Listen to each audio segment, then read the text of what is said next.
Bismillahirrahmanirrahim. Assalamualaikum warahmatullahi wabarakatuh. Dengan seraya memanjatkan puji dan syukur, semoga kita selalu ada dalam lindungan, bimbingan, dan ridho Allah Subhanahu wa Ta'ala.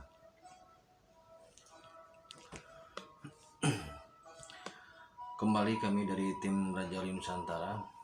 Kali ini saya akan mengangkat terkait dengan jin korin.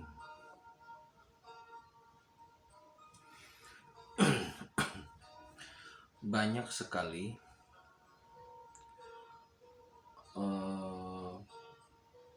orang yang beranggapan bahwasanya manusia itu semenjak lahir ditemani oleh makhluk yang berupa atau yang tergolong sebagai jin korin atau jin pendamping.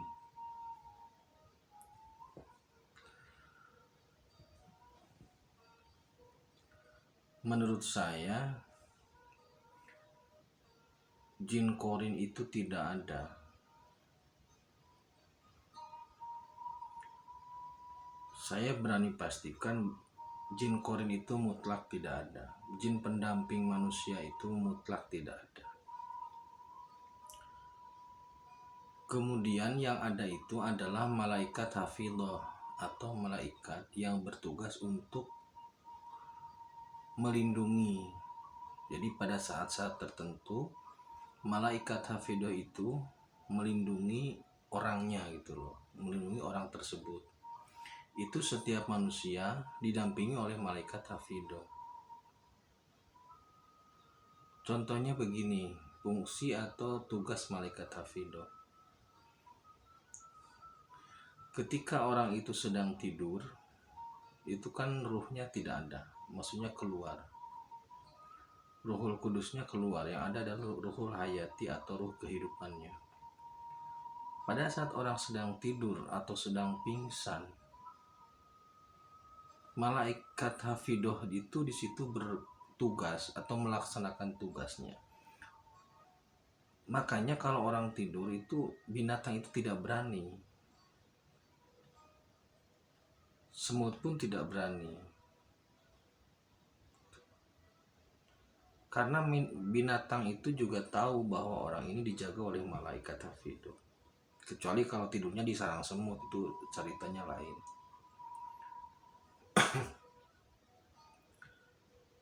Berbeda ketika orang itu mati. Ketika orang itu meninggal, maka malaikat hafidhah pun selesai tugasnya. Makanya kalau orang yang meninggal dalam hitungan detik atau menit itu pasti dikerubutin semut. Gitu. Karena malaikat hafidhah sudah tidak bertugas lagi. Jadi malaikat hafidhah bertugasnya seperti itulah. Jadi kurang lebih menjaga supaya manusia itu dilindungi, tapi bukan dari kejahatan dan sebagainya ya, hanya bertugas untuk tugas tertentu lah gitu. Ketika ruhnya itu sedang tidak ada di situ.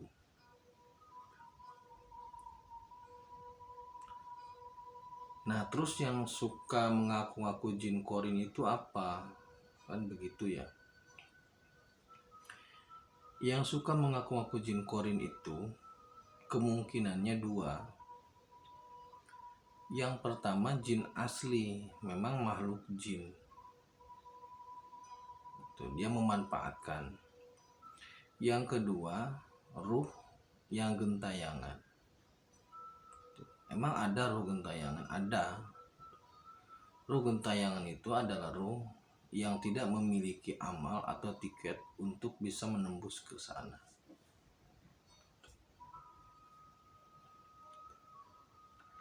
Jadi kalau Anda yang mengaku jin korin, itu saya berani memastikan tidak ada. Malaikat hafidhah pun tugasnya sederhana, hanya berfungsi pada saat-saat tertentu saja. Bukan melindungi dalam artian kekuatan dan sebagainya, tidak.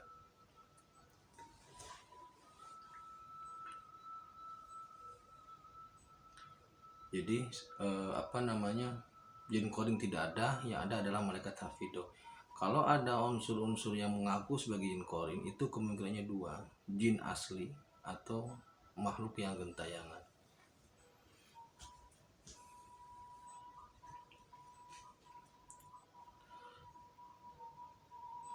Nah, kemudian bagaimana sikap kita ya, terhadap makhluk-makhluk seperti itu?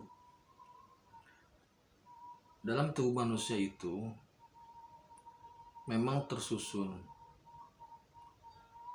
oleh unsur satu, udah saya sebutkan di video sebelumnya, ada akal, ada nafsu, ada ruh, ya. Ada akal, nafsu, ruh, ada fisik, kemudian satu lagi ada psikis. Yang kita bahas ini nafsu, karena terkait dengan masalah jin tadi. Nafsu itu kita bagi ke dalam 4. Yang pertama nafsu amarah. Nafsu amarah itu unsurnya, karakteristiknya api, dia iblis. Yang kedua, unsur nafsu lawama, itu karakteristiknya angin, dia setan. Yang ketiga, nafsu sufia, itu unsurnya karakteristiknya jin. Yang keempat, nafsu mutmainnah, itu karakteristiknya tanah. Nah, keempat unsur ini sebenarnya yang harus dominan adalah nafsu mutmainnah, karena logikanya sederhana.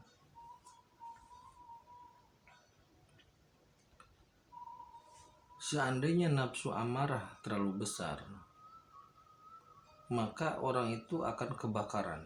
Nafsu amarah kan karakternya iblis, api. Jadi kalau api dikorek itu bisa bermanfaat, dikompor bisa bermanfaat. Tapi kalau apinya terlalu besar, maka dia bisa membakar apapun. Makanya ada kata terbakar amarah. Yang kedua, nafsu lawama. Lawama ini karakternya angin. Angin itu penting. Kalau tidak ada angin, kita mati. Karena kan di angin juga ada oksigen. Nah, karakter angin ini juga memiliki keterkaitan dengan motivasi, dorongan. Layar perahu layar itu didorong oleh angin. Jadi motivasi itu salah satu karakter angin. Tetapi kalau angin terlalu besar, perahu bisa tenggelam. Kalau angin terlalu besar, rumah juga bisa roboh. Yang ketiga, karakter air atau sufia, ini jin yang main di sini. Jadi kalau karakter angin itu motivasi, biasanya bentuknya bisikan. Kayak begini loh. Lihat teman-teman lu tuh punya motor baru. Bisikan-bisikan seperti itu bisa jadi motivasi atau bisa malah menjadi pengrusak gitu loh. Kalau bisa dikendalikan bisa jadi motivasi, tapi kalau tidak bisa dikendalikan malah bisa merusak sistem kehidupan dia sendiri. Nah, kalau karakter air berbeda. Jin itu dalam hubungannya dengan manusia, dia menggunakan karakter air. Karakter air itu adalah karakter yang menghanyutkan. Kalau karakter menghanyutkan itu biasanya bentuknya manis. Air itu kalau segelas itu bisa diminum, tapi kalau seember apalagi satu kolam itu bisa menenggelamkan. Karakter air itu begitu menghanyutkan. Maksudnya begini loh. Banyak orang yang memiliki ketahanan ketika dia diuji dengan kepahitan. Tapi banyak orang yang terjungkal ketika dia diuji dengan sanjungan. Realnya, sufia atau karakteristik air atau jin itu adalah ria. Jadi kalau ada orang yang sudah bangga dengan ibadahnya, jin di situ masuk.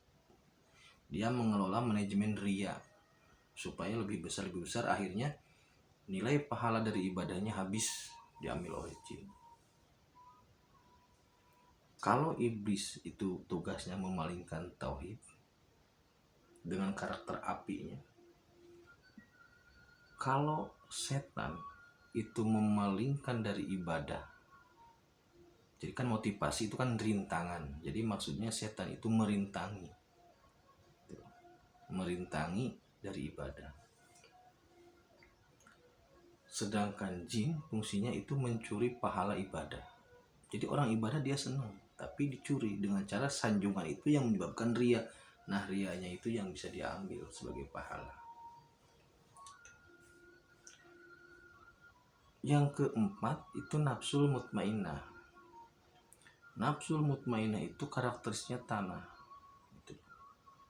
Semakin banyak tanah semakin bagus, jadi juragan tanah. Istiqomah.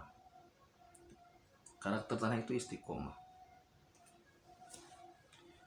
4 unsur ini tidak bisa dihilangkan dan tidak boleh dihilangkan, tapi harus dimunculkan dan harus dikendalikan. Tidak punya api tidak akan ada semangat, malas.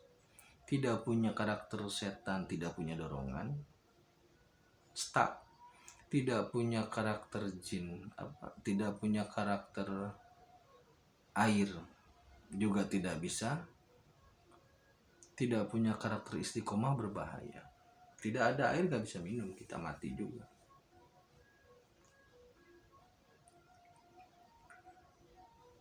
Nah, yang harus dominan adalah karakter tanah. Jadi karakter tanah ini harus bisa mengendalikan api, air, dan udara. Kenapa karakter tanah atau karakter mutmainnah itu harus menjadi dominan? Karena nanti yang dipanggil adalah nafsul mutmainnah gitu. Ya Tuhan nafsul mutmainnah, itu kan begitu. Irji ila rabbika radiyatul mardiyah wadhuli fi ibadi wadhuli jannati, kan gitu. Itu bahasa aku. Mohon maaf kalau salah, tapi kurang apa yang saya pahami seperti itu.